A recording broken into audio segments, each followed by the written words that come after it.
Hello मंगार में कैसे आप लोग। तो आज मैं जिस मंगा को एक्सप्लेन करने जा रही हूँ उसका नाम है गॉड किलर। तो एपिसोड के शुरुआत में हमें हमारे हीरो को दिखाया जाता है जो कि किसी का बात सुन रहा होता है। जिसकी बातें वो सुन रहा होता है वो कहता है कि मैं अपना समर का प्रोफेशन चेंज कर रहा हूँ। मैंने दानवों के साथ में 3 कॉन्ट्रैक्ट को साइन कर लिया है। वो बंदा अपनी टीम में सबको बुलाते हुए कहता है कि तुम लोग मेरे टीम में ज्वाइन कर लो। कल के एंट्रेंस एग्जाम में मैं तुम लोगों को बचा लूंगा। जबकि पास में खड़ी हुई लड़की कहती है कि मैं तुम्हारी टीम में क्यों ज्वाइन हूँ, मैं खुद एक नोबेल मैजिशियन हूँ, जबकि तुम्हें मेरी टीम में ज्वाइन होना चाहिए। मैं तुम्हें अपनी टीम का को लीडर भी बना दूंगी। अब इन दोनों को एक दूसरे की बातें पसंद नहीं आती, इसलिए ये दोनों लड़ाई करने लगते हैं। लड़की कहती है कि चलो हम लोग नीचे चलते हैं, ये जगह लड़ाई करने के लिए अच्छी नहीं है। हमारा हीरो अपने मन में सोच रहा होता कि अगर ध्यान से गिनती की जाए तो हमें यहाँ पर आए हुए 3 साल हो गए, और 3 साल बहुत होते हैं इस अजीब सी दुनिया को जानने के लिए। 70 साल पहले जो हुआ था वो अजीब था। गेम वर्ल्ड और रियल वर्ल्ड दोनों एक हो गए। इंसानों की लाइफ काफी हद तक चेंज हो गई, जैसे कि गेम में होता है। यहाँ पर जितने सारे ह्यूमंस थे उनका लेवल चेंज होता गया, वो लेवल अप करते गए, और यहाँ पर इंसान अपने परफॉर्मेंस और इक्विपमेंट और अपने ग्रैंड को लेकर आगे बढ़ते गए। यहाँ पर लेवल मायने रखता है। जो अपने प्रोफेशन को स्ट्रॉन्ग तरीके से चूज करेगा उसका एबिलिटी भी बहुत ज़्यादा स्ट्रॉन्ग बन जाएगी और वो इंसान भी बहुत ज़्यादा शक्तिशाली बन जाएगा। जैसे जैसे वो बंदा अपने आप को लेवल अप करता जाएगा उसका स्किल और भी ज़्यादा मजबूत बनता जाएगा। लेकिन इस दुनिया में बिल्कुल भी शांति नहीं है, हमेशा मार काट और लड़ाई होती रहती है। यहाँ पर जो गेम के मॉन्स्टर होते हैं और रियल लाइफ में भी एंटर कर जाते हैं और आकर यहाँ पर आम जन लोगों को बहुत ज़्यादा नुकसान पहुँचाते हैं, जिसका भरपाई आमतौर पर लोग नहीं कर पाते। एक दुनिया जहाँ पर लोग अपनी पावर का इस्तेमाल बस बोल के कर सकते हैं। ये बहुत ज़्यादा इंटरेस्टिंग है, लेकिन ना, मेरे लिए नहीं है। तभी यहाँ पर एक ओल्ड आदमी आता है। आते के साथ में कहता है कि ये जल्दी करो, तुम लोग यहाँ पर क्लासरूम में क्या कर रहे हो? स्कूल खत्म होने के बावजूद भी तुम लोग यहीं पर खड़े हो। अपने अपने घर जाओ, तुम्हारे पेरेंट्स तुम लोगों के लिए चिंता कर रहे होंगे। तभी स्कूल टीचर हमारे मेन लीडर की तरफ आते हैं और कहते हैं, यान चैन, कल तुम्हारा एंट्रेंस एग्जाम है, अभी तक तुमने अपना प्रोफेशन चेंज क्यों नहीं किया? ये बहुत ज़्यादा इम्पोर्टेंट काम है। तुम क्या बेवकूफ़ बनने की कोशिश कर रहे हो यहाँ पर? क्या तुम पूरे क्लास में किसी के साथ चलना नहीं चाहते हो? क्या तुम बिना बात के अकेले रहना पसंद करोगे? लेकिन यहाँ पर हमारे एमसी को कुछ भी समझ में नहीं आ रहा होता है कि वो क्या कह रहा है। यहाँ पर टीचर उसको कहता है कि तुम एक नंबर के बेवकूफ़ हो। तुम्हें क्या लगता है कि तुम्हारे क्लास में किसी ग्रुप में ऐड नहीं होगे, उसके बाद भी तुम्हारे पास ये जो छोटा मोटा स्किल है उससे तुम जीत जाओगे? ये मत सोचो कि तुम स्ट्रांग हो बहुत ज़्यादा। यहाँ पर स्किल का होना बहुत ज़रूरी है, और तुम्हारे पास तो उन छोटे स्किल है, उससे कुछ नहीं होगा। तुम्हें और ज़्यादा स्किल की ज़रूरत पड़ेगी, इसलिए तुम्हें ग्रुप में आना ही पड़ेगा। तुम ऐसे ही नहीं रह सकते, तुम्हें आगे क्लास में जाना चाहिए और अपनी पावर को दिखाना चाहिए। तुम्हें अब ज़रूरत है लेवल अप करने की। तुम्हें अपने प्रोफेशन की और ज़्यादा स्किल को माहिर करने की ज़रूरत पड़ेगी, और तुम्हें ज़रूरत पड़ेगी उन ग्रुप में ज्वाइन होने की, ताकि तुम अपने स्किल को और भी ज़्यादा मास्टर कर पाओ और भी ज़्यादा स्ट्रांग बन पाओ। हमें बहुत सी चीज़ें जानने की ज़रूरत पड़ेगी, तुम ऐसे ही नहीं बैठ सकती यहाँ पर। कहते हैं कि मैं तुम्हें एक एडवाइस देना चाहता हूँ, अगर तुम अपना प्रोफेशन चेंज करोगे तो तुम्हें डेफिनेटली एक बहुत ही अच्छा स्कोर मिल जाएगा, जिससे तुम अपने स्किल को और भी ज़्यादा पावरफुल बना सकते हो। जिसके बाद वानचन अपने टीचर से कहता है कि टीचर आप बिल्कुल भी चिंता ना करें, मैं एक अच्छा स्कोर नहीं बल्कि मैं फर्स्ट प्लेस पर भी आके दिखाऊंगा। जिसके बाद हमें यानचन का अनडिस्ट्रीब्यूट पॉइंट दिखाया जाता है और स्किल पॉइंट दिखाया जाता है, जो कि दोनों ही 0 होता है, जिसे यानचन को कोई फर्क नहीं पड़ता। वो कहता है कि मुझे इन सब चीज़ों से कोई लेना देना नहीं है, चाहे पॉइंट 0 हो या फिर 100 हो, क्योंकि मेरे पास है सिस्टम। अब हम थोड़ी देर बाद ही देखते हैं कि सिस्टम उसको अपने इशारों पर नचाने लगता है। उसको 10 किलोमीटर दौड़ने कहता है और 100 बार उसको पुशअप करने कहता है। यहाँ पर सिस्टम उसको हर तरह का एक्सरसाइज कराता है, जिससे उसका सिस्टम पॉइंट बढ़ता है। यहाँ पर अब उसको पता चलता है कि एंट्रीब्यूशन पॉइंट और स्किल पॉइंट दोनों ही दूसरे के लेवल अप से पाया जा सकता है। लेकिन मुझे कोई ज़रूरत नहीं इन सब चीज़ों की, क्योंकि मैं डेली मिशन करके भी मैं अपना पॉइंट को हासिल कर सकता हूँ। अब देख लो, जैसे कि टीचर जिन ने कहा था कि क्लासलेस होना एक वीकनेस है, लेकिन मैं नहीं मानता, क्योंकि मेरे पास बहुत सारे स्किल्स है जिसको मैं करके बहुत सारे स्किल पॉइंट हासिल कर सकता हूँ। और ये बेसिक स्किल पॉइंट है, इससे पावर भी बहुत ज़्यादा बढ़ती है और मैं इससे बहुत ज़्यादा स्ट्रांग भी बन जाऊंगा। इससे और ज़्यादा क्या चाहिए मुझे? और वैसे भी वो हमेशा मुझे क्लासलेस बुलाते रहते हैं, वो हमें क्यों नहीं बोलते कि मैं ऑलराउंडर हूँ, मैं सब कर सकता हूँ जो मैं चाहता हूँ। सबसे बड़ी स्किल है एट्रीब्यूशन की। चलो आज इसको भी हम लोग ऐड कर लेते हैं, जिसके बाद वो अपने सिस्टम में सारी चीजें फिट कर लेता है और सिस्टम कहता है कि ये बहुत ही अच्छा चीज है। जिसके बाद यानचन कहता है कि ये बहुत ही अच्छी चीज है जो कि मैं ही सिर्फ देख सकता हूँ और ये चीज मुझे बहुत सारी मुश्किलों से बचाता भी है। उसके बाद वो कुछ और पॉइंट को जोड़ के अपने रिवॉर्ड कलेक्ट कर लेता है और अपना डेली मिशन कंप्लीट करके उसके बाद एक थोड़ा बहुत स्किल्स आ जाते हैं। अब सिस्टम को यूज करने के बाद वो कहता है कि मुझे पता था कि सिस्टम मुझे इतना ज्यादा पॉइंट तो दे ही देगा जिससे मेरा स्किल बहुत ज्यादा बढ़ जाएगा। मुझे सिस्टम कभी भी निराश नहीं करती। अब बारी आती है नेक्स्ट डे का, जहाँ पर हमें एक लड़ाई के मैदान को दिखाया जाता है। हमें 3 बड़े बड़े दरवाजे दिखाए जाते हैं और वहाँ पर पार्टिसिपेट करे हुए बहुत सारे लोगों को दिखाया जाता है। यहाँ पर टीचर आते हैं। टीचर जिन कहते हैं यानचन से कि मैंने तुमसे बहुत बार कहा है, अब मैं तुम्हें लास्ट बार कह रहा हूँ। यहाँ पर 3 दरवाजे के पीछे 3 ड्रैगन है और 3 डिफिकल्टी तुम्हें पार करना पड़ेगा। इसका मतलब ड्रैगन तब आजाद हो जाएंगे तब ड्रैगन का दरवाजा खुलेगा और इसका मतलब यह भी है कि वहीं पर से तुम्हारा एग्जाम स्टार्ट हो जाएगा और तुम्हें सबसे ज्यादा स्किल पॉइंट तब मिलेंगे जब तुम इस ड्रैगन को डिफिकल्टी को पार कर सको और बहुत ज्यादा स्किल पॉइंट हासिल कर सको। जिसके बाद टीचर जिन कहते हैं कि तुम लोग जो कर सकते हो वो करो, लेकिन अपने आप को ओवर स्मार्ट मत समझना और अपने आप को फोर्स मत करना ड्रैगन के साथ में लड़ाई करने के लिए, क्योंकि जो ड्रैगन है वो रियल है ना कि फेक है। और अगर तुम लोग यहाँ पर मर जाओगे तो तुम्हारा काम यहीं पर खत्म हो जाएगा। ये जो ड्रैगन है वो असली ड्रैगन है। अगर तुम लोग यहाँ पर मर गए तो इसका मतलब है तुम लोग रियल में मर जाओगे और तुम लोगों की जरूरत है यहाँ पर सर्वाइव करने के लिए। तो यहाँ पर ध्यान से खेलना और यहाँ पर सर्वाइव कर जाना। उसके बाद दरवाजा खुल जाता है और टीचर जिन कहते हैं कि एग्जाम अब शुरू हो गया है। जिसके बाद सारे स्टूडेंट को यहाँ पर टेलीपोर्ट किया जाता है, जहाँ पर सारे स्टूडेंट रेडी हो जाते हैं और उनको ड्रैगन के सामने टेलीपोर्ट कर दिया जाता है और यहाँ पर लड़ाई स्टार्ट हो जाती है। आम जनता जो होती है वो कह रही होती है कि यहाँ पर जितने सारे ग्रुप है लोग हैं वो एक दूसरे का ग्रुप में ज्वाइन हो गए, क्योंकि यहाँ पर जिंदा रहना बहुत ज्यादा जरूरी है। हमें पता चलता है यहाँ पर जो रॉकेट क्लास है वो डार्क पीक में नाइटमेयर में सोलो में गई है, यानी कि उनमें ज्यादा ग्रुप नहीं है, थोड़े बहुत ही लोग हैं।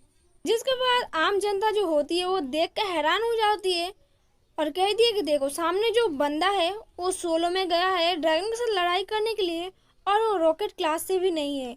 यहाँ पर देख के सारे लोग हैरान हो जाते हैं और कहते हैं कौन ही बंदा है जो कि सोलो गया है लड़ाई करने के लिए, क्या उसको मौत से डर नहीं लगती, वो मौत को चुनौती देने गया है। कुछ लोग कहते हैं कि ये बंदा हमको जाना पहचाना सा लग रहा है। इसके बाद उसका मूवमेंट देख लोग हैरान हो जाते हैं और कहते हैं कि ये बंदा अकेले में ड्रैगन के साथ फाइट ले रहा है, क्या इसको मौत से डर नहीं लग रहा है। जिसके बाद एक बंदा उसको देख कर बहुत ज्यादा हैरान हो जाता है और कहता है कि इसके पास इतने सारे वेपन कैसे आ गए, क्या इसने कोई भी प्रोफेशन चूज नहीं किया है, अकेले में फाइट ले रहा है, एक कैसे हो सकता है। जिसके बाद हमें उस बंदे का चेहरा दिखाया जाता है जो कि और को नहीं यानचन रहता है। अब यहाँ पर सारे लोग हक्के बक्के रह जाते हैं और कहते हैं कि यहाँ पर क्लासलेस लड़का यहाँ पर कर क्या रहा है, कि उसके पास कोई भी प्रोफेशन नहीं है फिर भी वो यहाँ पर क्या करने आया है, क्या उसको मरना है, एक इडियट की तरह यहाँ पर काम करने आया है, बेवकूफ बंदा। अगर इसने क्लास ज्वाइन नहीं किया है फिर ग्रुप ज्वाइन नहीं किया, इसका मतलब ये है कि इसका लेवल लो है और ये लो लेवल वाले कभी भी जीत नहीं सकते। अब टीचर जिन यानचन को देख के हक्के बक्के रह जाते हैं, बहुत ज्यादा शॉक में होते हैं, अपना सर के बाल खींचते हुए कहते हैं कि इस बुद्धू को मैंने बताया था कि अपना प्रोफेशन चेंज कर ले, लेकिन ये अभी तक चेंज नहीं किया और यहाँ पर सोलो ड्रैगन के साथ लड़ाई करने के लिए यहाँ पर आ गया। मैंने इसको बहुत बार बताया था कि अगर वो अपना प्रोफेशन चेंज नहीं करेगा और अकेले जाएगा तो मारा जाएगा, क्या इसको मरने का इतना जल्दी है कि ये मरने जा रहा है, वो भी सोलो नाइटमेयर ड्रैगन के साथ फाइट करने जा रहा है, ये बहुत ज्यादा खतरनाक हो सकता है और ये मरेगा तो जरूर। यहीं पर हमें और एक कैरेक्टर को दिखाया जाता है जो कि यहाँ का लीडर होता है। वो कहता है टीचर जिनसे कि जिनसेंग, क्या तुम इसके बारे में मुझे कुछ बता सकते हो कि ये सोलो यहाँ पर क्या कर रहा है। पसीने से लथपथ टीचर जिन्हों कहते हैं कि नहीं नहीं ऐसा नहीं हो सकता, वो बहुत ज्यादा टैलेंटेड लड़का है, वो बहुत अच्छा है, वो आराम से सोलो जीत जाएगा, वो क्लासलेस है तो क्या हुआ, उसके अंदर टैलेंट कूट कूट कर भरी पड़ी है, आप चिंता मत कीजिए, वो जीत जाएगा, उसका कुछ नहीं होगा। नेक्स्ट सीन हम यानचन का दिखाया जाता है जहाँ पर ड्रैगन का इंतजार कर रहा होता है वो गेट के सामने। वो कहता है कि जितना मैंने एक्सपेक्ट किया था नाइटमेयर ड्रैगन यहीं से बाहर आएगा, मुझे डर भी लग रहा है और बहुत ज्यादा एक्साइटमेंट भी हो रहा है। चलो कोई बात नहीं, अब गेम की शुरुआत करते हैं, ये बोलकर यानचन गुफा के अंदर चला जाता है।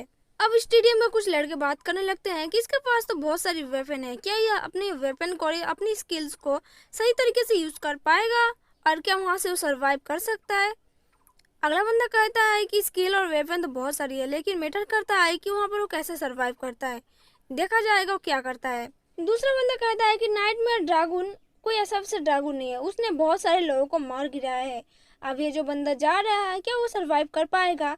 मुझे तो नहीं लगता, क्योंकि अगर वो लौटेगा तो उसका कंकाल ही वहां से वापस आएगा। नाइटमेयर ड्रैगन के साथ कोई नहीं टिक सकता। जो बंदा अभी अभी अंदर गया है उसका मूवमेंट से भी लग रहा है कि वो बहुत ज्यादा डरा हुआ था। अब ये सब आपस में बात कर ही रही होते तभी एक बंदा कहता है कि देखो वो जो क्लासलेस बंदा है और ड्रैगन की तरफ भागने लगा है। देखने के बाद तो वहाँ के स्टेडियम में बैठे हुए सारे लोग बहुत ज्यादा हैरान हो जाते हैं। क्लासलेस बंदा जिसके पास कोई ग्रुप नहीं है वो नाइटमेयर ड्रैगन के साथ लड़ाई करने जा रहा है। देखो ये बंदा डरा नहीं है, लेकिन ये ड्रैगन के सामने भाग रहा है उसकी तरफ, उसके साथ लड़ाई करने के लिए। यानजन यहाँ पर स्वॉर्ड में नोविक स्किल का इस्तेमाल करता है और वहाँ पर नाइटमेयर ड्रैगन जिस तरफ था उसी तरफ वो भागना स्टार्ट कर देता है। गॉब्लिन्स को जब ये बात पता चलती है कि यानजन उनके पास आ रहा है तो वो लोग बहुत ज्यादा खुश हो जाते हैं कि खाना खुद हमारे पास चल के आ रहा है। गोब्लिन के पास जाने के बाद यानचिन अपना मैजिकल नोविक स्किल का इस्तेमाल करते हुए फायर बॉल का इस्तेमाल करता है, जिसके एक धमाके से ही सारे गोब्लिन का एक चुटकी में ही नामो निशान मिट जाता है। स्टेडियम में बैठे हुए सारे जो लोग रहते हैं वो बहुत ज्यादा हक्के बक्के रह जाते हैं और वो जो दोनों लड़के बैठे होते हैं वो कहते हैं क्या इसने फायर बॉल का इस्तेमाल किया, लेकिन कैसे? फायर बॉल तो बहुत ज्यादा पावरफुल है और इसके पास तो स्किल उतना था भी नहीं और ये क्लासलेस था, इसके पास कोई टीम नहीं है, फिर भी ये फायर बॉल इस्तेमाल कर सकता है। ये तो बहुत ज़्यादा स्किललेस और पावरफुल है। यानजन जबकि अपने सिस्टम से सारी चीज़ें इस्तेमाल करता है उसके तो कोई फ़र्क नहीं पड़ता, क्योंकि वो डॉली वर्कआउट करके वो अपना पावर को एब्जॉर्व कर सकता है, यानी कि इकट्ठा करके रख सकता है और जो चाहे वो पावर इस्तेमाल कर सकता है, जो कि आम लोगों को पता नहीं होता है। दूसरा वाला जो बंदा रहता है वो कहता है कि नहीं ये अलग तरीके से वेपन नहीं है, वो यही वेपन है लेकिन उसने चेंज किया है कुछ तो कुछ। इतना अनोखा कोई कैसे हो सकता है? लेकिन एक लड़के के पास इतना सारा स्किल्स कैसे आया? इस तरीके से यानचेन ब्लैक स्टाफ और ब्लैक स्टील का यूज कर रहा था, दोनों को कॉम्बो मिलाकर। सारे लोग बहुत ज्यादा हैरान हो जाते हैं किसके पास ये कॉम्बो कैसे आया और इतना ज्यादा मास्टर कैसे हो गया इस स्किल में। उसके बाद वो वैसे नोविक स्किल का इस्तेमाल करता है स्टेप बैक का, जिसे देखने के बाद तो गॉब्लिन के पसीने छूट जाते हैं, वो बेचारा कांपने लगता है डर के मारे।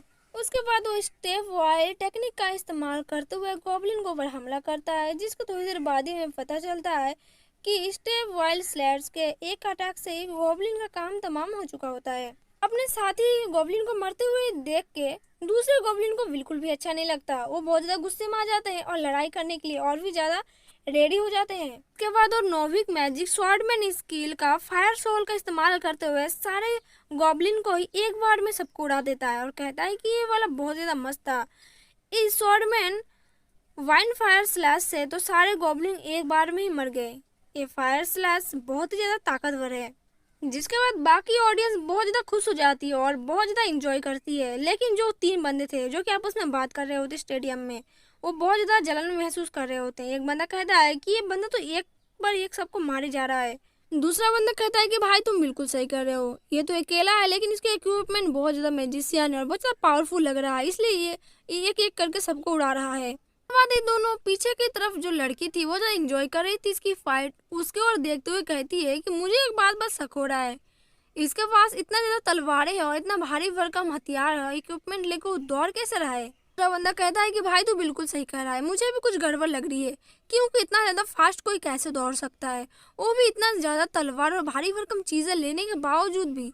उसके पास एक दो नहीं लगभग 4-5 एक तलवारें होंगी, वो भी बहुत ज्यादा भारी भारी, और इतना भारी सामान लेकर दौड़ कैसे सकता है? और उसके अलावा उसके पास भी बहुत सारी चीजें हैं। मुझे कुछ गड़बड़ लग रहा है, मुझे दाल में कुछ काला लग रहा है। नहीं, यहाँ पर पूरी दाल ही काली है। लेकिन जो उसका स्टेप वाइल्ड फ्लैश वाला जो अटैक था वो बहुत ज्यादा खतरनाक था। जिसके बाद हमें दूसरी तरफ दिखाई देता है टीचर जिन को और यहाँ पर लीडर को, जहाँ पर लीडर कह रहा होता है कि इस बंदे के साथ प्रॉब्लम क्या है, ये इतना ज्यादा फास्ट कैसे हो सकता है, और इसके अटैक और इसका मूवमेंट तो बहुत ही ज्यादा स्ट्रांग है। अब यहाँ पर तो टीचर जिनको भी समझ में नहीं आ रहा था, फिर भी वो जवाब देते हैं कि वो ऑलराउंडर है, उसको हर चीजों में मास्टर हासिल करना बहुत अच्छे से आता है, वो बहुत ज्यादा टैलेंटेड भी है। भले ही यानचेन का रैंक 2 हो लेकिन वो बहुत ज्यादा टैलेंटेड है, वो कोई भी चीज फटाक से सीख लेता है। जिसके बाद जो लीडर होते हैं वो शक जताते हुए कहते हैं कि 12 से 15 साल की उम्र में वो इतना ज़्यादा टैलेंटेड कैसे हो गया, उसकी स्किल और एबिलिटी बहुत ज़्यादा खतरनाक है।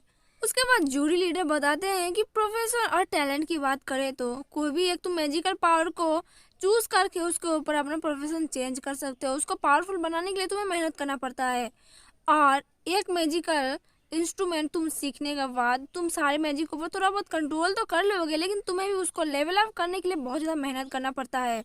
तुम्हारे टैलेंट के हिसाब से तुम्हारे पास इंक्रीज बीस्ट का, अटैक स्पीड, पिक स्वॉर्ड और मैजिकल पावर का और भी बहुत सारे टैलेंट होते हैं, जो कि तुम एक टैलेंट को यूज़ करके काफ़ी हद तक तुम आगे बढ़ सकते हो और अपना लेवल अप कर सकते हो। और एक प्रोफेसर को चूज करने के बाद तुम्हें एशियन में जगह मिलती है परफॉर्मेंस करने के लिए। हाँ, उसमें घर का काम भी जोड़ा जा सकता है परफॉर्मेंस के तौर पर, जैसे कि झाड़ू लगाना, पोछा लगाना, घर का काम करना, बर्तन धोना या फिर कुकिंग करना, कुछ भी हो सकता है। लेकिन ये बंदा तो ऑलराउंडर है, ये अच्छा है, इसने ऑलराउंडर सारी स्किल सीख के रखा है। लेकिन अगर हाईएस्ट रैंक की बात की जाए तो नौवीं की स्किल सीख के ज़्यादातर C+ तक लेवल अप कर सकते हैं।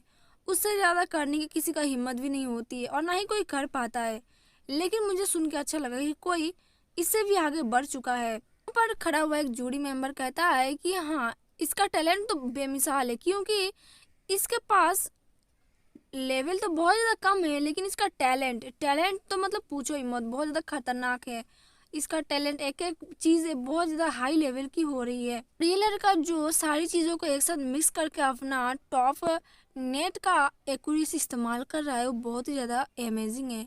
ऐसा कोई कर नहीं सकता। हालांकि जल्दी पास में खड़ी हुई लड़की कहती है कि स्किल कॉम्बैट जो कि एक दूसरे के साथ मिक्स करके किया जाए वो हमेशा परफेक्ट ही होता है, इसमें कोई दूसरा जवाब ही नहीं है। उसके बाद टीचर जिन कहते हैं कि मैंने इससे कहा था कोई एक प्रोफेशन चूज कर लो, लेकिन इसने नहीं सुना मेरी बात। लेकिन ये हर स्किल में माहिर है, तो इससे कोई दिक्कत की बात नहीं होनी चाहिए। प्रोफेसर कहता है कि मैंने उससे कहा था कोई एक प्रोफेसर चूज कर लो, लेकिन उसने मेरी बात नहीं सुनी। नेक्स्ट में हमें दिखाया जाता है यानचैन को, जो कि उसी दरवाजे के पास खड़ा रहता है और कहता है कि इसके पीछे ही होने वाले है एंट्रेंस। जिसके बाद अब शुरू होती है असली लड़ाई। दरवाजा वहाँ पर खोल दिया जाता है, जिसे देख कर जितने सारे वहाँ पर गॉब्लिन रहते हैं सारे हैरान हो जाते हैं और गुस्से में और लालच में कहते हैं कि आज तो खाने का इंतजाम हो गया। अब हम यहाँ पर गॉब्लिन्स के बारे में कुछ बताया जाता है, जैसे कि रेड जो गॉब्लिन्स है उनका लेवल है 12, उनकी क्वालिटी है ब्रॉन्ज स्टार 2 और उसकी स्केल है तो इंसान को हिप्नोटाइज कर सकते हैं और अपना फायर से उनको एक बार में ही खत्म कर सकते हैं अगर वो हाथ लग जाए तो। उसी तरह हमें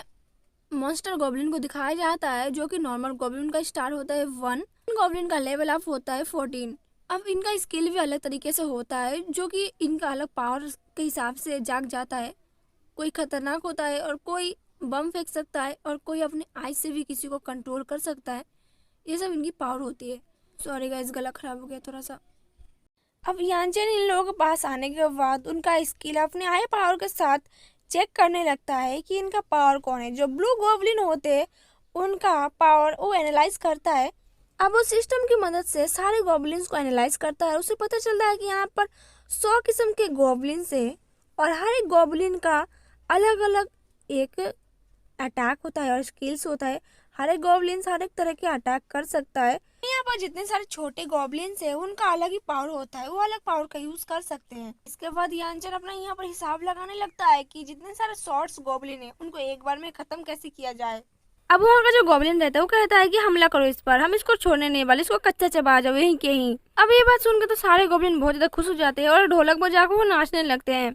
यानचैन यहाँ पर अपने स्वॉर्ड को निकालते हुए कहता है कि जादूगर अपना जादू का इस्तेमाल करता है और जो समनर होता है वो एक वफ का इस्तेमाल करता है, वो नाखूनों से भी ज्यादा धारदार होता है। दोस्तों मुझे माफ कर देना, लेकिन तुम लोगों को थोड़ा सा कोऑपरेट करना पड़ेगा, वरना तुम लोग मुसीबत में पड़ सकते हो। इसके बाद यानचैन अपना प्रीस्ट नोविक स्किल एनिमेशन का इस्तेमाल करता है। उसका इस्तेमाल करते हुए अपने स्वॉर्ड को बाहर निकालता है और इस स्वॉर्ड से इतना धारदार रोशनी बाहर आती है जिससे सारे गॉब्लिन एक पल के लिए अंधे हो जाते हैं। उसके बाद जैसे ही एक गॉब्लिन की अपनी आंखें खुलता है वो देखता है कि यानचैन ठीक उसके नजदीक आ गया है और उसके गर्दन में अपना स्वॉर्ड भिड़ा दिया है, जिससे उस गॉब्लिन की तो फट जाती है। यानचैन यहाँ पर कहता है कि आम लोगों को और वीक मैजिशियन को मार के तुम लोग अपने आप को बहुत महान समझ रहे हो। अब बारी है तुम्हारी, अब तुम जान से जाओगे यहाँ पर। अब हम देखते हैं यानचैन को, जो कि अपना Asian Novick skill thread cutter का इस्तेमाल करते हुए वहाँ पर एक गॉब्लिन को मार देता है जान से, जिसे देखने के बाद जो आम गॉब्लिन रहती है वो कहती है कि देखो उसने हमारे लीडर को मार दिया, अब उसको छोड़ेंगे नहीं, चलो हमला करो इसके ऊपर और इसको जान से मार दो यहीं पर।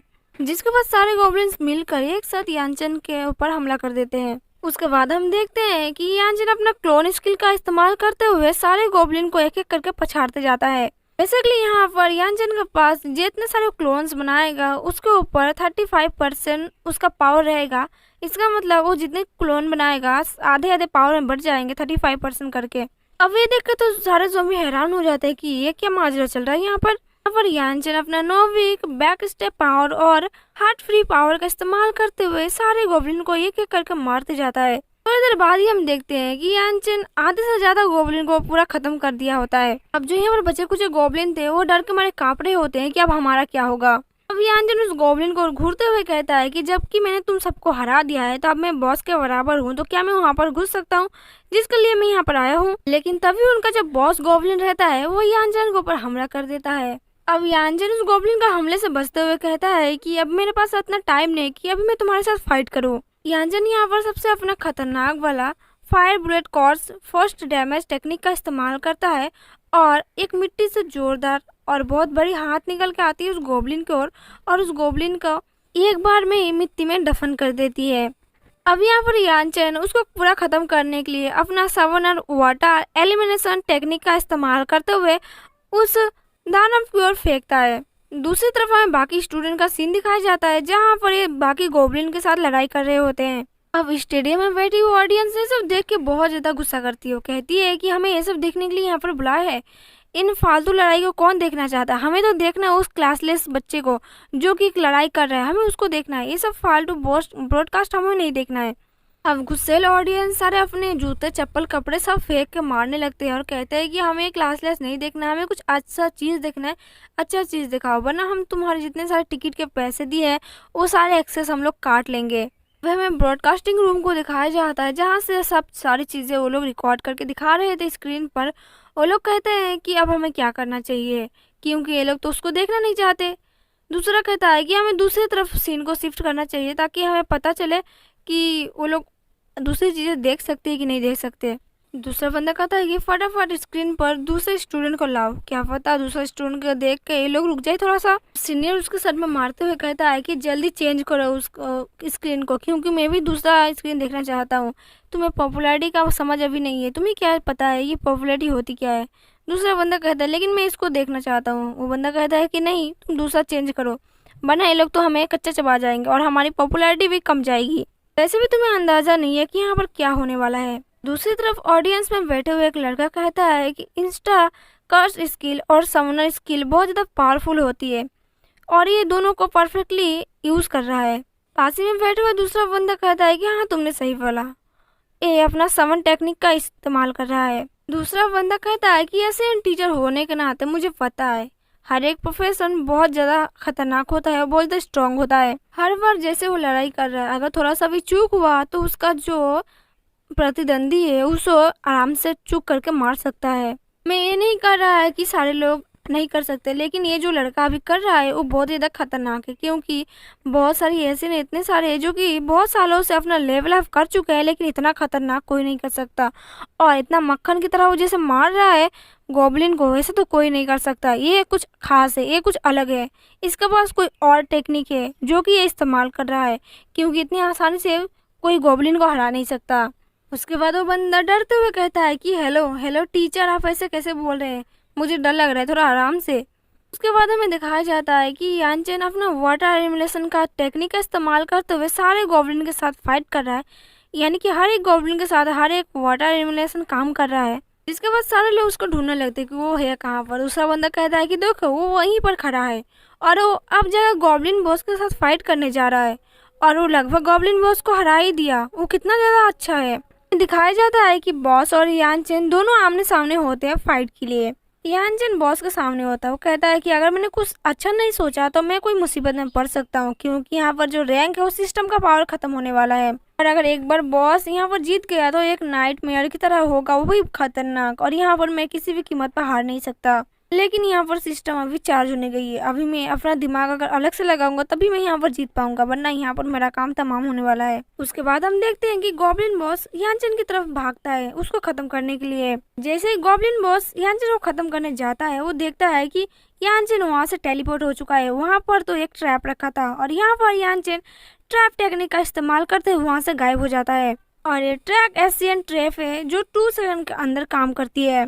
के बाद हम देखते हैं कि यानचन अपना पूरा फायर टेक्निक का इस्तेमाल करके फायर बॉल सीधा गॉब्लिन के मुंह पर छोड़ता है, जिससे गॉब्लिन बॉस को बिल्कुल भी अच्छा नहीं लगता और वो यानचन के ऊपर हमला कर देता है। इसके बाद गॉब्लिन यानचन के ऊपर गुस्से में बहुत तेजी से हमला करता है और यानचन वहां से टेलीपोर्ट हो जाता है। जिसके बाद गॉब्लिन के हाथ अचानक से पड़ती है एक माइन के ऊपर, जिससे वो माइन फट जाती है और वहाँ पर पूरा एक जोरदार ब्लास्ट हो जाता है। इधर बाद यानचन कहता है कि अब नाटक करना बंद करो, इस माइन से तुम मरने नहीं वाले।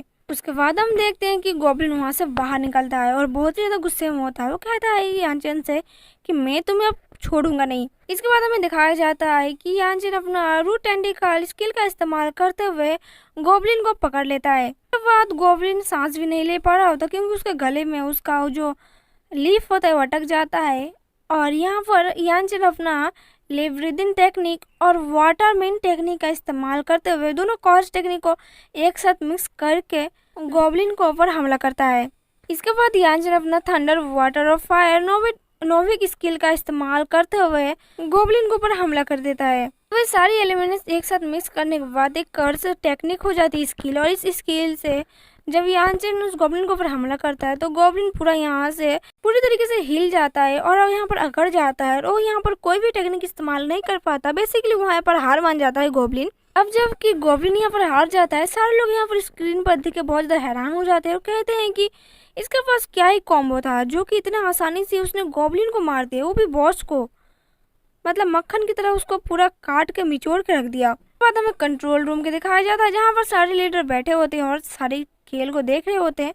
जूरी लीडर कहता है कि यानचन ने बहुत ही आसानी से और बहुत ही स्मार्टली तरीके से सारे कॉम्बो का एक साथ इस्तेमाल किया। पहले तो उसने वाटर ब्रीदिंग का इस्तेमाल किया, फिर उसने फायरफॉल और लिव विथ का इस्तेमाल करके गॉब्लिन को पूरी तरीके से घेरा और उसको जानबूझकर माइन पर पैर रखने के लिए मजबूर कर दिया ताकि वो यहाँ पर रखे, और वहाँ पर एक फायरबॉल इस्तेमाल कर दिया ताकि गॉब्लिन को पता ना चले कि यहाँ पर ग्रेनेड बॉम्ब रखा हुआ है, और उसने गलती से वहाँ पर पैर रख दिया, जिसके बाद वो जोरदार धमाका से उसकी थोड़ी सी पावर कम हो गई, वो थोड़ा सा थक गया और उसके बाद धीरे धीरे लीफ पावर का इस्तेमाल करते हुए यानचन ने बहुत आसानी से सारे कॉम्बो को मिक्स करके कवर्स टेक्निक का इस्तेमाल करते हुए गॉब्लिन को यहाँ पर हरा दिया।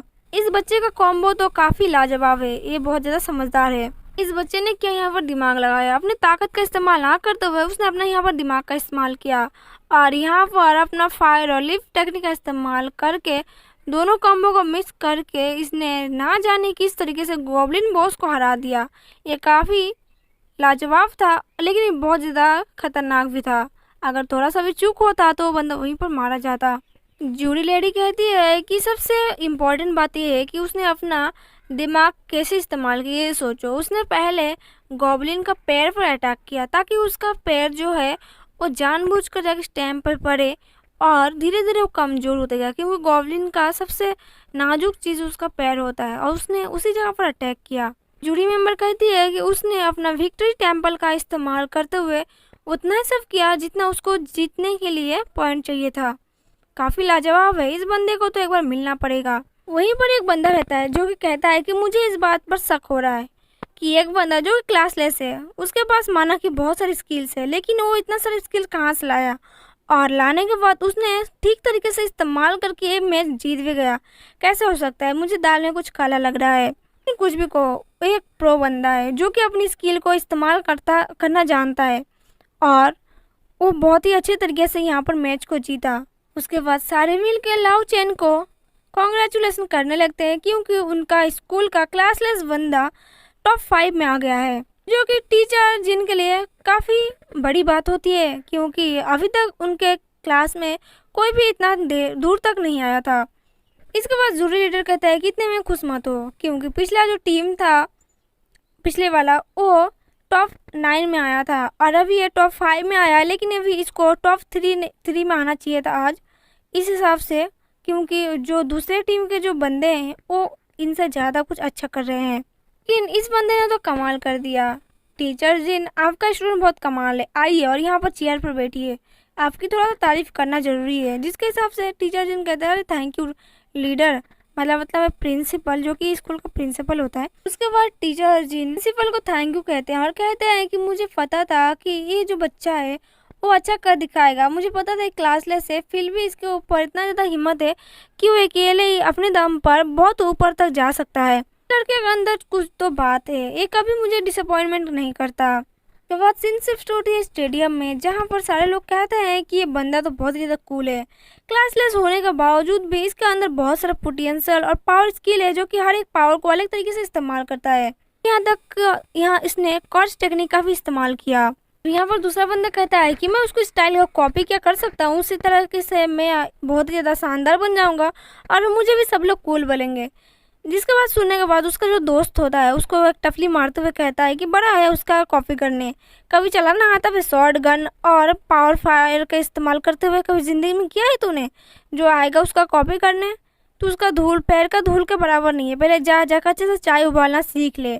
ऐसे भी उसका मूव कॉपी करना कोई ईजी नहीं है, वो थोड़ा सा अलग लेवल का है। फिर उन सबको ऊपर चिल्लाते हुए कहता है कि तुम लोग क्लासलेस हो, लेकिन इसके जैसे पावरफुल नहीं बन सकते, क्योंकि तुम लोग अब उतना ज़्यादा पोटेंशियल नहीं है और तुम लोग ना ही टेक्निक और ना ही कुछ पावर का यूज़ कर सकते हो, क्योंकि उसके लिए ट्रेनिंग की ज़रूरत पड़ती है और लेवल अप करने की ज़रूरत पड़ती है। तुम लोगों जैसा नहीं है जो कि खाता है और सो जाता है, उसको कोई ना कोई काम करना ही होता है, तब जाकर वो इतना ज़्यादा पावरफुल बनाए। अपने दिमाग से पावरफुल बनने का जो सपना है उसको निकाल दो, वरना फिर बीच रास्ते में जाकर ज़ॉम्बी खाते मारो जाओगे।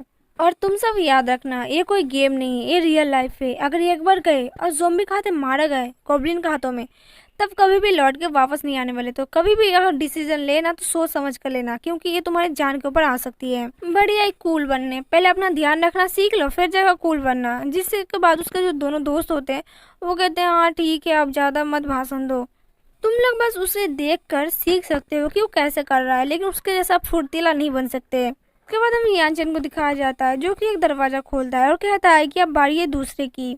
अब इसको देखने के बाद तो सारे ऑडियंस और भी ज़्यादा हक्के बक्के रह जाते हैं कि इस बंदे ने बॉस के साथ फाइट लड़ने के बाद भी दूसरा दरवाजा क्यों चूज़ कर लिया। इसको क्या आराम नहीं करना, इसको भी आराम करना चाहिए था, ना कि जाकर दूसरा दरवाजा खोल के बॉस के साथ फाइट लेना चाहिए दूसरे दानवों के साथ। लेकिन लगता है कि ये मरने का कगार पर आ गया है, इसलिए ये अब जा रहा है दूसरा दरवाजा खोल के फाइट लेने के लिए। तभी हमें नेक्स्ट सीन दिखाया जाता है, जहाँ पर यहाँ पर हल्ला मच जाता है कि उस बंदे ने रेस्ट नहीं लिया, सीधा बॉस से फाइट करने के बाद भी दूसरे दरवाजे के पास चला गया, जिसे सुनकर लीडर और टीचर जिनकी तो हालत खराब हो जाती है। क्या उसने फाइट नहीं लिया, मतलब रेस्ट नहीं लिया और फाइट करने के लिए चला गया? ये तो उसके लिए खतरनाक हो सकता है।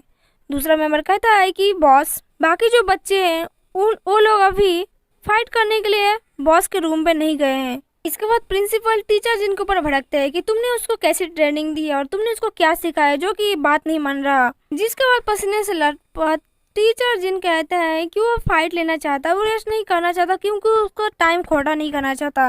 वैसे भी उसके पास बहुत सारे ड्रैगन का पावर है और उसका समनर स्किल बहुत ज़्यादा पावरफुल है, तो वो नहीं झुकेगा, वो आराम से फाइट करके निकल जाएगा, वो आराम से फाइट कर लेगा, वो उसका ट्रेनिंग का पार्ट का हिस्सा है, वो थका नहीं है। उसके बाद हमें नेक्स्ट स्टेडियम को दिखाया जाता है, जहाँ पर वो लोग जो बंदे होते हैं वो आपस में बात कर रहे होते हैं कि इतने दिनों बाद कोई तो था जो कि ड्रैगन के साथ फाइट करके और जो गॉब्लिन के साथ फाइट करके इतने नंबर पर आ गया, लेकिन वो अपने शो ऑफ के चक्कर में आज वो मरने जा रहा है, वो भी रेकलेस के चक्कर में।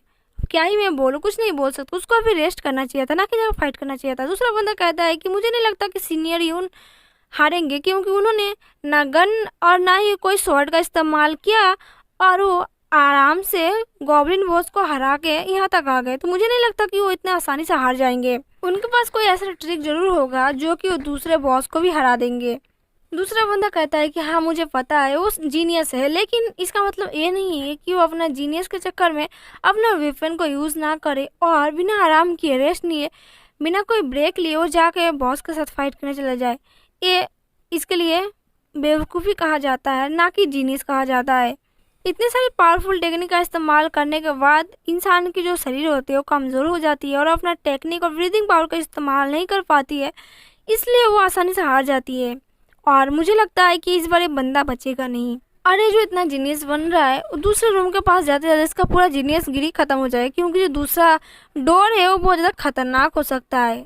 उसका लेवल आप बहुत ज़्यादा हाई होगा और इसको वहाँ पर जाने से पहले कुछ तैयारी करके जाना चाहिए था। अगला रूम में कोई ना कोई मिस्टेक जरूर होगा। उसने अपने बहुत सारे क्लोन का इस्तेमाल करते हुए गोब्लिन के साथ फाइट लिया। इसका मतलब अब इसने अगर रेस्ट नहीं लिया तो सीधे वो डेथ के कुएं में जा रहा है। जिसके बाद नेक्स्ट दिखाया जाता है हमारा यानचेन के ऊपर, जहाँ पर वो दरवाजा खोलते के साथ में देखता है कि बहुत सारे गोब्लिन है। उन्हें देखकर यानचेन कहता है कि अब मजा आएगा, क्योंकि ये जो गोब्लिन है वो हाई लेवल के हैं और एक गोब्लिन 10 गोब्लिन के बराबर है।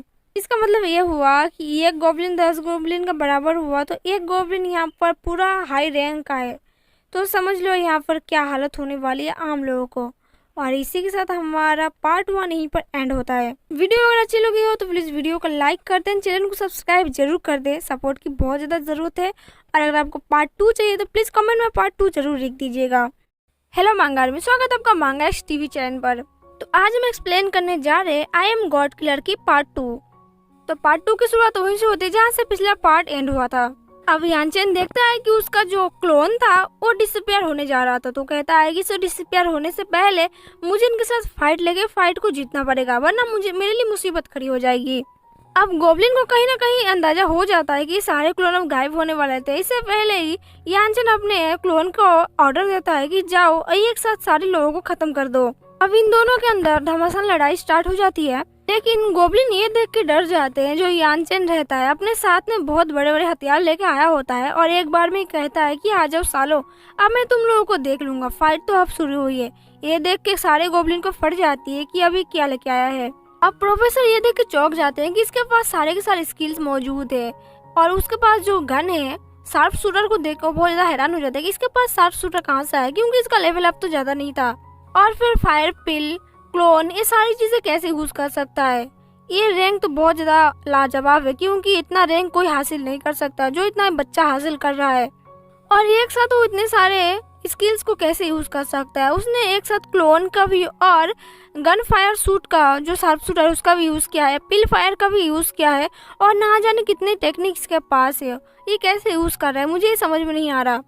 अब सिचुएशन को देखते हुए टीचर लीन कहते हैं कि वो शार्प शूटर कुछ ज्यादा नहीं है, उसके लिए तो आम बात है, क्योंकि वो बहुत ज्यादा प्रैक्टिस करके उसको हासिल कर रखा है। और शार्प शूटर बेसिकली दुश्मनों को मारने के लिए ही तो बनाया गया है, लेकिन उसके पास पहले से ही था, क्योंकि वो एक अच्छा लड़का है और वो बहुत अच्छे से सारी चीज़ों को यूज़ कर सकता है। वैसे भी शार्प शूटर का डैमेज बहुत ज़्यादा हाई लेवल का होता है, तो उसने यूज़ कर लिया दुश्मनों के खिलाफ, तो ये बहुत अच्छी बात है, क्योंकि हमारा जो स्टूडेंट है वो अच्छा कर रहा है, तो हमें उसको थोड़ा सा सहानुभूति दिखाना चाहिए। दूसरी तरफ हम उन्हीं बच्चों को दिखाया जाता है जो कि आपस में बात कर रहे होते हैं कि क्लासलेस स्टूडेंट के पास बहुत सारी चीज़ें हैं, जैसे कि एक शार्प शूटर उसके पास है। शार्प शूटर एक तो छोटा मोटा चीज़ नहीं है, वो अपने टारगेट को आसानी से हिट कर देता है और एक बार में उसका टारगेट खत्म हो जाता है। इसे हम लोगों को तो पता ही नहीं था कि जो क्लासलेस बंदा है उसके पास इतना सारा स्किल्स काफ़ी होगा। जिसके बाद वो बच्चे जोर जोर से चिल्लाने लगते हैं और कहते हैं कि हमारा सीनियर ही जीतेगा, सीनियर यानचेन हम आपके साथ हैं, आप अपना बेस्ट देना। खेल की शुरुआत तो अब हुई, अब देखना आगे आगे क्या होता है। पास में बैठे हुए बंदा कहता है तुम थोड़ा आराम से चिल्लाओ, मेरे कान दर्द करने लगे। नेक्स्ट में हमें दिखाया जाता है कि यानचेन उस ज़ॉम्बी को हिट कर दिया होता है, जिसका एक हिट से 2 लेवल क्रॉस करके 25 लेवल तक पहुंच जाता है, जिसे देखने के बाद सारे लोग बहुत ज़्यादा हैरान हो जाते हैं कि उसका लेवल अब कितना ज़्यादा मजबूत है, क्योंकि 2 लेवल का हिट उसने 25 लेवल तक क्रॉस कर चुका है। इसका मतलब उसका नॉविक स्किल बहुत ज़्यादा पावरफुल है। हमें बताया जाता है कि यानचेन जो गन शूटर यूज कर रहा है उसका किलिंग इंटेंस इस 20% है और उसका अगर ज़्यादा जोर से इस्तेमाल किया जाए तो उसका लेवल अप होकर 25 तक हो जाएगा। कुछ लेयर से वो ज़्यादा मजबूत हो जाता है। यहाँ पर हमें बताया जाता है कि शार्प शूटर इतना ज़्यादा मजबूत है कि उसका एक हिट से 2 बंदे को यानी कि 2 गॉब्लिन को हिट कर सकता है और उसका पूरा खत्म भी कर सकता है। और वो कभी कभी तो लेयर 3 की भी क्रॉस कर चुका होता है। अब इतना ज़्यादा फाइट करने के बाद सारे गोब्लिन थक जाते हैं यहाँ पर और कहते हैं कि इसको पूरा ख़त्म करने के लिए अब हमें दूसरा तरीका अपनाना पड़ेगा। सारे मिलकर फायर फ्रॉम का इस्तेमाल करते हैं यानचेन के ऊपर, लेकिन यानचेन अपना शार्प शूटर का इस्तेमाल करते हुए उन सबको धो डालता है। पहले तो sharp shooter Novick skill slide का इस्तेमाल करता है, फिर वो अपने शूटर फायर से उन सबको शूट कर देता है। अब यानचेन के पास शार्प शूटर के अलावा जितने सारे स्किल्स होते हैं वो एक बार में सारे स्किल्स यूज कर जाते हैं उन गोब्लिन के ऊपर, यहाँ पर अपने सारे नोविक स्किल पावर का यूज करके सारे गॉब्लिन को इकट्ठा मार के ढेर लगा देता है। सारे गॉब्लिन को मार के यानचेन कहता है कि मैं बहुत ज्यादा खतरनाक था, मुझे पता ही नहीं था कि ये शार्प शूटर इतना ज्यादा खतरनाक हो सकता है कि सारे गॉब्लिन को एक साथ में ही मार के खत्म कर देगा। और मुझे तो बिलीव ही नहीं हो रहा कि मैंने सारे को हेडशॉट दिया है। अब ये शूट देख के स्टेडियम में बैठे हुए लोग कहते हैं कि ये बहुत ज्यादा अमेजिंग था, इतना ज्यादा कूल शूटर कोई नहीं कर सकता, इतने लेवल तक आज तक मैंने नहीं देखा है, मतलब इतने कम लेवल में कोई इतना अच्छा शूट कैसे कर सकता है, और उसके पास इतना ज्यादा शार्प शूटर का हथियार कहाँ से आया। लेकिन कुछ भी हो, बंदे में दम तो है। अब से सीनियर यानचेन हमारा हीरो हुए, न्यू आइडल। दूसरा बंदा कहता है कि सीनियर यानचेन बस गन शूट करना नहीं जानते, वो शार्प शूटर को कैसे इस्तेमाल करते हैं और अपने रैंक को कैसे बढ़ाते हैं उन्हें अच्छी तरीके से पता होता है। उन्हीं में से जो सीनियर बंदा होता है वो कहता है कि मुझे पता है, मैं अपने जो वर्ड बोला था वो मैं वापस लेता हूँ कि ये मर जाएगा, लेकिन इसके एक एक चीज़ है, मतलब वो इतना अच्छा शार्प शूटर चला सकता है मैंने आज तक अपने लाइफ में कभी नहीं देखा। और इतने दिन तक के क्लासलेस बंदा वो भी इतना अच्छा फायर शूट कर सकता है, मतलब गन शूट और सारी चीज़ें इसकी अमेजिंग है। मैं बोल नहीं सकता कि इसका मैं अपने शब्दों से कैसे बयां करूँ, लेकिन इसका एक एक जो टेक्निक है बहुत ज़्यादा हाई लेवल का हो रहा है। मतलब इतने दिनों में जितने सारे स्टूडेंट आए होते हैं इतना हाई लेवल का परफॉर्मेंस किसी ने नहीं दिया होगा आज तक। दूसरी तरफ प्रिंसिपल जो होते हैं वो बहुत ज़्यादा खुश हो जाता है, वो कहता है कि मैंने नहीं सोचा था कि ये बंदा इतना ज़्यादा स्मार्ट होगा और इतना ज़्यादा ब्रेव होगा, मुझे लगा था कि हार जाएगा, लेकिन ये तो उसने कमाल कर दिखाया। इसी पर टीचर लेन अपने मन में सोच रहे होते हैं कि अच्छा तब ये अब मायूस नहीं है, तब से ऐसा लग रहा था कि मुझे नौकरी से निकाल देंगे, मुझे अपनी नौकरी बहुत ज़्यादा प्यारी है। उसके बाद प्रिंसिपल कहता है कि मुझे नहीं पता था कि स्टूडेंट इतना ज़्यादा कमाल कर दिखाएगा, मैं इसको एक अच्छे से पोजीशन देना चाहता हूँ। हालांकि मैंने आज तक किसी भी स्टूडेंट को इतना रैंकलेस नहीं देखा था कि एक रैंकलेस बंदा इतना अच्छा कर दिखाएगा, लेकिन जब इसने कर दिखाया तो मुझे अपनी तरफ से कुछ अच्छा करना ही पड़ेगा इसके लिए। दूसरी तरफ जो लेडी टीचर रहती है वो कह रही होती है कि आप इसका किस पोजीशन की बात कर रहे हो, क्योंकि वो अदर रैंक के जो बंदे हैं वो भी तो हाई रैंक में आने वाले हैं, तो आप इसको किस पोजीशन में रखना चाहेंगे। ये थोड़ा सा दिक्कतदायक हो जाएगा हमारे लिए, क्योंकि इसका लेवल अब बहुत ज़्यादा कम है, इसका लेवल तो लग रहा है कि 2 से भी ज़्यादा नहीं होगा। और ये तो खेल तो अच्छा रहा है, लेकिन मुझे नहीं लगता कि ऐसा हमें करना चाहिए, क्योंकि जो हाई लेवल के बंदे हैं वो हम पर विरोध करने लगेंगे फिर।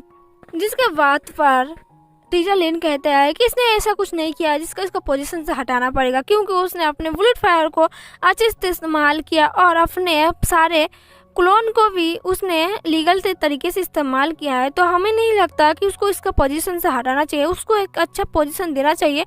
और रैंकलेस होने के बावजूद भी उसने इतना अच्छा कर दिखाया है और उसने स्कूल का नाम भी ऊपर उठाया है, तो हमें लगता है कि उसको ऐसा नहीं करना चाहिए, उसको रैंक से नहीं हटाना चाहिए। इसी पर प्रिंसिपल कहता है कि कोई एरर नहीं है, कोई मिस्टेक नहीं है, लेकिन मुझे लगता है कि यह बंदा कुछ ज़्यादा ही ओवर कॉन्फिडेंट है, इसको ऐसा ओवर कॉन्फिडेंट नहीं होना चाहिए ताकि बाद में इसको भुगतना ना पड़े। अगर इसको कुछ हुआ तो हमें ही झेलना पड़ेगा बाकी चीज़ें। फिर हमें नेक्स्ट सीन दिखाया जाता है जहाँ पर सारे लोग स्टेडियम में बैठे हुए होते हैं, जहाँ से एक बंदा कह रहा होता है कि देखो सीनियर यानचेन वहाँ से हिल रहे हैं, इसका मतलब ये है। दूसरा बंदा कहता है कि हाँ, इसका मतलब ये मत कहना कि हमारे जो सीनियर यानचेन है वो अब दूसरी तरफ जा रहे हैं, यानी कि दूसरे दरवाजे के पास जा रहे हैं, जहाँ पर सबसे बड़ा खतरनाक गॉब्लिन बैठा होगा, उनका लीडर बैठा होगा। क्योंकि अभी तक कि यानचेन ने आराम नहीं किया, रेस्ट नहीं लिया, एक भी ब्रेक नहीं लिया। अगर वो गए तो सीधा मौत के कुएं में जाएंगे और एक बार में ही खत्म हो जाएंगे। दूसरी तरफ हम यानचेन का सीन दिखाया जाता है जहाँ पर वो सारे वेपन का यूज कर लेता है और लास्ट में जो बचा हुआ वेपन रहता है वो कहता है कि इसको मैंने यूज कर लिया, अब ये कोई काम का नहीं है, मुझे इसको अब फेंक देना चाहिए क्योंकि अब ये यूजलेस हो गया है। अगर वहाँ पर जाऊंगा तो मुझे हाई लेवल का वेपन यूज करना चाहिए, ना कि ये छोटा मोटा गन यूज करना चाहिए। यानचेन अपने सारे जो हथियार होते हैं, यानी कि जो इसको यूज कर लिया होता है, उसको फेंक कर चला जाता है और कहता है बाकी लोगों से जो कि जो ग्रुप में बटे होते हैं, वो कहता है कि तुम लोग जीत कर ही आना। अब ये देखने के बाद तो प्रिंसिपल तो हक्के बक्के रह जाता है। वो कहता है कि इसका क्या मतलब है कि उसने पिस्तौल फेंक दिया, उसका ग्रेड कितना था और उसने क्यों फेंका। टीचर लिन कहते हैं कि ये गन लोएस्ट लेवल का था, ये कुछ ज्यादा लेवल का नहीं था। जिसे सुनने के बाद प्रिंसिपल के तो आंखें खुल जाती है। वो कहता है क्या तुमने क्या बोला, फिर से दोबारा से बोलना। उसके बाद टीचर जिन कहते हैं कि वो सबसे ज्यादा लोएस्ट एंड चीपेस्ट था, इसलिए उसने फेंक दिया, वो ज्यादा जरूरी नहीं था। जिसे सुनने के बाद प्रोफेसर टीचर जिनके कॉलर पकड़ लेते हैं और कहते हैं क्या तुमने क्या क्या, फिर से बोलना, आज मैं तुम्हें जान से मार दूंगा। टीचर जी ने भी कहते हैं कि वो ये सब खरीद नहीं सकता, इसलिए क्योंकि वो सबसे ज्यादा गरीब है, उसकी फैमिली बहुत ज्यादा गरीब है, एक वक्त का खाना भी वो लोग खा नहीं पाते, तो कहाँ से वो खरीदेगा ये सब चीजें। इसलिए उसने नहीं खाई, इसलिए उसने चीपेस्ट चीजें खरीदता है और अपना लेवल अप करने की कोशिश करता है। उसके बाद प्रोफेसर टीचर जिनके कॉलर पकड़कर रोने लगता है और कहते हैं कि तुम्हारा कहने का मतलब यह है कि अब मैं उसको कुछ नहीं दे सकता, अगर मैं देना भी चाहूँ तो मैं कुछ नहीं कर सकता क्योंकि वो पहले ही डंजन में घुस चुका है और मैं यहाँ पर चाहकर भी उसकी मदद नहीं कर सकता। यहाँ पर नेक्स्ट सीन हमें यानचेन को दिखाया जाता है जो कि डंजन का दरवाजा खोल रहा होता है। दूसरे टीचर कहते हैं कि नेक्स्ट जो डोर है उसके अंदर रहता है सबसे खतरनाक वाला मॉन्स्टर, उसके साथ इस बार फाइट होने वाली है। टीचर जिन कहते हैं कि अगर ऐसा चलेगा तो हमारे स्कूल कभी फर्स्ट प्लेस नहीं ले पाएगा, इसलिए वो यहाँ पर चला गया। उसको प्रूव करने की जरूरत नहीं पड़ेगी, वो अपने मेहनत के दम पर वो कर लेगा। लेकिन अंदर ही अंदर टीचर जिनको पता था कि यह नहीं हो पाएगा, शायद से वो मर जाएगा क्योंकि बिना हथियार का फाइट लेना यानी मौत का दावत देना होता है और उसके पास भी कोई हथियार नहीं है। और सबसे बड़ी बात तो है कि वो क्लासलेस है और उसके पास लेवल अप ज़्यादा नहीं है, मतलब उसका लेवल 2 है। इसलिए अगर जरा सा भी चूक हुई तो यानचेन वहाँ पर मारा जाएगा।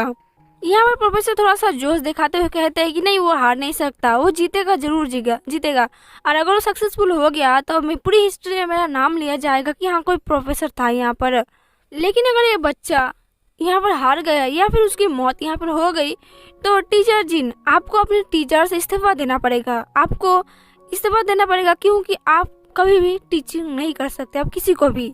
टीचर जिनके पास कोई भी ऑप्शन नहीं था इसलिए वो हामी भर दिया, लेकिन मनने मन वो सोच रहे थे कि यानचेन तुम्हें यहाँ पर जीत का आना ही पड़ेगा वरना तुम्हारी टीचर की नौकरी यहाँ पर गई, मैं कहाँ जाऊँगा। अब स्क्रीन पर सारे लोग देख रहे होते हैं कि यानचेन जाके बॉस के रूम में एंटर कर रहा होता है और सारे लोग कह रहे हैं कि सीनियर यानचेन अब बॉस के रूम में एंटर कर रहा है, अब पता नहीं इनके साथ क्या होने वाला है। स्टेडियम में बैठे हुए लोग कहते हैं कि अगर ये जीत गया तो अच्छी बात है, वरना अगर ये मर गया तो फिर से यहाँ इनकी स्कूल को ट्रेवल करना पड़ेगा। दूसरा बंदा कहता है कि मुझे लगता है कि लोग यहाँ पर फाइटिंग देखने आए, उसको मरने और जीने से कोई फर्क नहीं पड़ता बाकी लोगों को, और जिस हिसाब से खेल रहा है मुझे लगता है कि उसको फर्स्ट प्लेस मिल जाएगा।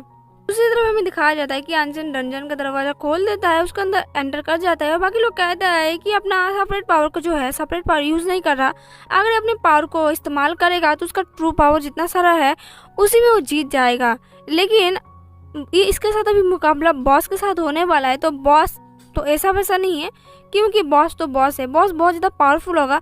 अगर ये जीत जाएगा तो फिर वो अपने ट्रू पावर को भी एनर्जी के लेवल से बाहर निकाल पाएगा। दूसरा बंदा कहता है कि हाँ भाई मैं बहुत ज़्यादा एक्साइटेड हूँ क्योंकि आगे क्या होने वाला है इसके देखने के लिए। दूसरी तरफ हमें दिखाया जाता है कि स्किन को फिर से कोई एरर आ जाता है जिससे आम जो लोग होते हैं वो बहुत ज़्यादा घबरा जाते हैं कि अभी ये क्या होने वाला है आगे और इन लोगों ने चेंज क्यों कर दिया। आम लोग जो रहते हैं वो सारे लोग चिल्लाने लगते हैं कि ब्रॉडकास्ट के रूम के अंदर जितने सारे लोग बैठे हैं सबके सब इडियट है क्योंकि यहाँ पर लाइव चल रही है और लाइव रिएक्शन इन लोगों ने बंद कर दिया। क्या वो लोग बेवकूफ़ है? फटाफट जल्दी से उसको चेंज करो और फटाफट हमें दिखाओ यानचेन को कि यानचेन कहाँ गया और क्या कर रहा है, हमें एक एक मोमेंट को देखना है। दूसरी तरफ एक लड़की कहती है कि नहीं देखो सिचुएशन वो नहीं है जो तुम लोग समझ रहे हो, स्क्रीन के ऊपर देखो, स्क्रीन के ऊपर कुछ तो गड़बड़ चल रही है। यहाँ पर ऊपर देखो स्क्रीन के ऊपर हमें दिखाया जा रहा है कोई तो यहाँ पर मर रहा है। अब स्टेडियम में बैठे हुए एक बंदा कहता है कि ये तो रॉकेट क्लास का एक बंदा है, मैंने कुछ दिन पहले इसके साथ बात किया था, अब ये मर गया है, ये कैसे हो सकता है, ये नहीं हो सकता, वो कैसे मर सकता है, वो तो बहुत बहादुर था, वो बहुत ज़्यादा टैलेंटेड भी था, उसके पास बहुत सारी वेपन भी थी, लेकिन अब कैसे हो गया है सब, ये अच्छा नहीं है। हम लोग कब से सीनियर यान की तरफ ही ध्यान दिए कि सीनियर यान बॉस के पास चले गए फाइट लेने के लिए, लेकिन बाकी लोगों को क्या हुआ, जो बाकी लोग डंजन के अंदर गए थे सारे के सारे लोग यहाँ पर मारे गए हैं। ये बहुत ज़्यादा बुरा हुआ क्योंकि उनके फैमिली भी है, उनके सारे बहुत सारे रिश्तेदार भी हैं, अब वो कोई भी नहीं रहा। अब सारे लोग जितने स्टूडेंट गए डंजन के अंदर एक भी यहाँ पर जिंदा भी वापस लौट के नहीं आ रहा है, ये क्या हो रहा है। और इन लोगों ने सीनियर यान की जो बॉस के रूम में एंटर किया वो भी इन लोगों ने स्क्रीन के ऊपर बंद कर दिया। अब आगे क्या होने वाला कुछ समझ में नहीं आ रहा है। ये जो सीनियर थे सारे के सारे रिटर्न स्क्रॉल का यूज़ कर रहे थे लेकिन फिर भी वो मारे गए, लेकिन अब आगे क्या होने वाला है। फिर हमें नेक्स्ट दिखाया जाता है जहाँ पर कुछ लोग बातें कर रहे होते हैं कि देखो स्क्रीन के ऊपर देखो कोई रिटर्न स्क्रॉल का इस्तेमाल कर रहा है, यानी कोई तो है जो कि डंजन से भागने की कोशिश कर रहा है। हमें किसी का पैर दिखाया जाता है जो कि डंजन से बाहर आ चुका होता है। वो लड़की कहती है जो कि डंजन से बाहर आ चुकी होती है, वो कहते हैं कि मुझे नहीं लगा था कि ये सिचुएशन इतना ज़्यादा ख़राब हो जाएगा और लड़ाई के टाइम पर, मुझे लगा था ये इजी होगा मेरे लिए। दूसरा लड़का कहता है कि हाँ हम लोगों ने भी ऐसा सोचा था लेकिन ये बहुत ज़्यादा भयानक था, बहुत ज़्यादा खतरनाक था, अब मैं यहाँ से बिल्कुल भी नहीं चल सकता, मुझे और जीना है, मुझे मरना नहीं है, मुझे अभी बहुत काम करना है। लेकिन मुझे ऐसा नहीं लगता कि हम लोग सेकंड राउंड को पास कर पाएंगे, क्योंकि ये हमारी यूनिवर्सिटी का सवाल है और हमारे पूरी लाइफ का सवाल है। लेकिन अगर लाइफ ही नहीं रहेगी तो हम लोग लड़ाई करके क्या करेंगे। दूसरा बंदा अपना आखिरी सांस गिनते हुए कहता है कि मुझे नहीं पता था कि सेकेंड राउंड जो होने वाला है बहुत सारी यूनिवर्सिटी को अपनी जान गंवाना पड़ेगा, लेकिन मैं इसे हेट करता हूँ, मुझे ये बिल्कुल भी पसंद नहीं है। ताकि और मैं यहाँ पर बोलूँगा सब लोग को कि यहाँ पर कभी भी कोई ना आए क्योंकि उसको उनकी जान गंवाना पड़े। यहाँ पर हार और जीत का सवाल यूनिवर्सिटी का होता है। यूनिवर्सिटी के जो लोग रहते हैं वो खुद तो हार जीत में अपना मुनाफा ले लेते हैं, लेकिन जान जाती है आम लोगों की। नेक्स्ट सीन में यहाँ फिर उन्हीं दोनों बंदों को दिखाया जाता है जो कि स्टेडियम में बैठ के सब सारे मैच देख रहे होते स्क्रीन के ऊपर। पहला वाला बंदा कहता है कि इन लोगों का ऐसा हाल हो चुका है डंजन के अंदर जाने के बाद कि ये लोग अभी भी उठ के खड़े नहीं हो सकते, मतलब मरे हुए हालत में हो गए। तो तुम छोड़ ही दो सीनियर यान के बारे में, क्योंकि सीनियर यान तो बॉस के साथ लड़ाई करने जा रहे हैं, वो भी सबसे खतरनाक वाले डंजन के अंदर।